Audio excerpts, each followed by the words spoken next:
రెండు తెలుగు రాష్ట్రాల్లో సంచలనం రేపిన ఆయిషా మీరా కేసుకు సంబంధించి ఆమె పేరెంట్స్ మంగళగిరిలో మహిళా కమిషన్ చైర్పర్సన్తో భేటీ అయ్యారు. ఓ రిపోర్ట్. ఆయిషా మీరా హత్య కేసులో ఇప్పటికీ న్యాయం జరగలేదని ఆవేదన వ్యక్తం చేస్తూ ఆయిషా మీరా తల్లిదండ్రులు శంషాద్ బేగం బాషా మంగళగిరిలో మహిళా కమిషన్ చైర్పర్సన్ రాయపాటి శైలజను కలిసి వినతిపత్రం సమర్పించారు. 2007 డిసెంబర్ 27న 19 సంవత్సరాల బి ఫార్మసీ విద్యార్థిని ఆయిషా మీరా దారుణ హత్య గురైన సంగతి తెలిసిందే. ఈ ఘటన జరిగి నేటికి 18 సంవత్సరాలు పూర్తయినా ఇప్పటి వరకు అసలు నేరస్తులకు శిక్ష పడకపోవడం బాధాకరమని వారు తెలిపారు. సిబిఐ నివేదిక ప్రకారం కీలక సాక్ష్యాలను ధ్వంసం చేసి తప్పుడు దర్యాప్తు ద్వారా అమాయకుడైన పిడతల సత్యం బాబును కేసులో ఇరికించారని పేర్కొన్నారు.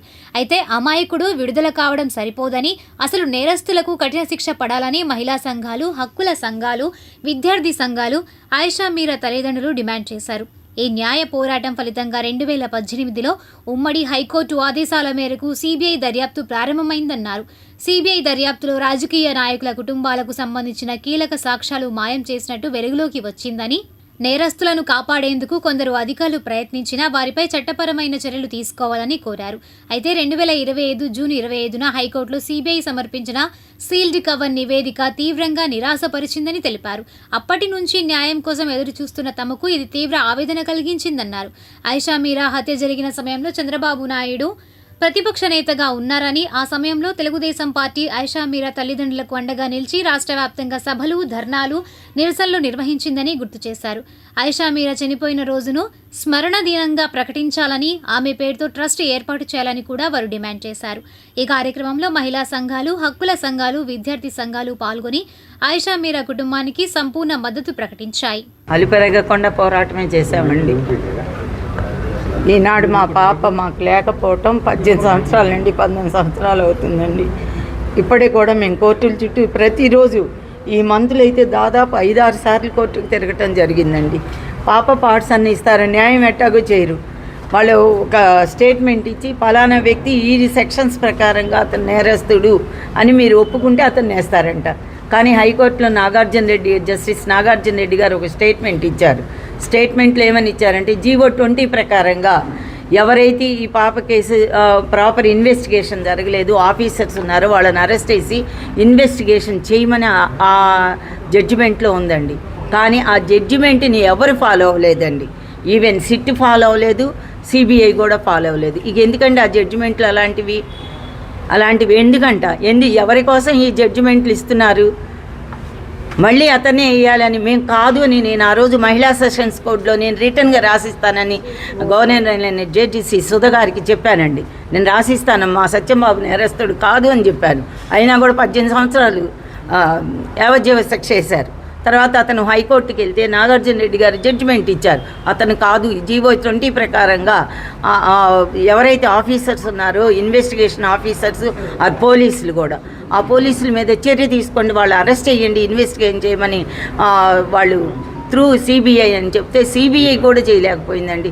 పాప కేసును డైవర్ట్ చేసి ఇవాళ నీరు గార్చారండి. 18 సంవత్సరాల పోరాటం చేసినా మాకు న్యాయం జరగల. మాకు అర్థమైంది ఏంటంటే ఈ భారతదేశంలో, ఈ ఆంధ్రదేశంలో పేదవాడికి వెనక ఏ సపోర్ట్ లేని వాడికి న్యాయం జరగదు. దేశం మొత్తం కూడా తెలిసిన కేసు అండి మా పాప కేసు, అయినా సరే న్యాయం జరగలేదండి. మేము మహిళా కమిషన్ ఇవాళ ఎందుకు వచ్చామంటే మేము ఒకటే అనుకున్నామండి, మాకు న్యాయం జరగదు, ఎవరు న్యాయం చెయ్యరు. అది అంతగా పొలిటికల్ ఇన్ఫ్లుయెన్స్ ఉంది. అంతగా మా పాప కేసుని డైవర్ట్ చేయడానికి అన్ని కోట్ల రూపాయల డబ్బు ఇన్వెస్ట్ చేశారు ఎవరైతే నేరస్తులు ఉన్నారో. ఇన్వెస్టిగేషన్ చేసినప్పుడు కూడా సిబిఐ 2018 నుంచి 19 వరకు సిబిఐ ఇన్వెస్టిగేషన్ చేసినప్పుడు ప్రాక్టికల్గా చక్కగా చేసిందండి. ఆ టైంలో రెవెన్యూ డిపార్ట్మెంట్ పంచనామా రాసిన వాళ్ళు కానీ, అలాగే క్లూస్ టీమ్ కానీ వీళ్ళందరూ కూడా స్టేట్మెంట్లు ఇచ్చారు. భయపెట్టి రెవెన్యూ డిపార్ట్మెంట్లో వాళ్ళని భయపెట్టి డైవర్ట్ చేసి అక్కడ వాళ్ళు ఏం చెప్పారో దాన్ని పలికించడం, ఆ స్టేట్మెంట్ ఇవ్వడం కోసం ప్రయత్నింపజేసి అలా చేశారు. అలాగే ఆ రోజు అంతా కూడా మేము వెళ్ళేటప్పటికే కడిగేస్తుందండి, క్లూస్ టీమ్ వెళ్ళినప్పుడు కడిగేస్తుంది. లెటర్ ఉందని చెప్పారు, ఆ లెటరు క్లూస్ టీమ్కి తెలియదు. అసలు లెటర్ తర్వాత క్రియేట్ చేశారండి. ఇవన్నీ కూడా తర్వాత క్రియేట్ చేసేసారు. ఈ రకంగా జరిగిందండి. అందువల్ల మాకు ఒకటే అర్థమైంది ఏంటంటే న్యాయం జరగదు. న్యాయం జరగదు. మాకు వయసు అయిపోయింది, ఆరోగ్యరీత్యా మేము చాలా ఇదైపోయామండి. అందుకోసం మహిళా కమిషన్ రాయపాటి శైలజ గారి దగ్గరికి వచ్చి మా మెమరాండం ఒకటి సమర్పించామండి. ఆయేషా మీరా కేసు ఇప్పుడు రాష్ట్రాన్ని అంతటి కూడా కుదిపేసింది. నేటితో ఈ రోజుతో 18 సంవత్సరాలు గడిచింది ఆ పాప చనిపోయి.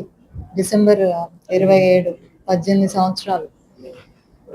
సో 18 సంవత్సరాలు గడిచినా మాకు న్యాయం దొరకలేదని చెప్పి ఈరోజు రీప్రజెంటేషన్ ఇవ్వటానికి వాళ్ళ అమ్మ నాన్న వచ్చారు.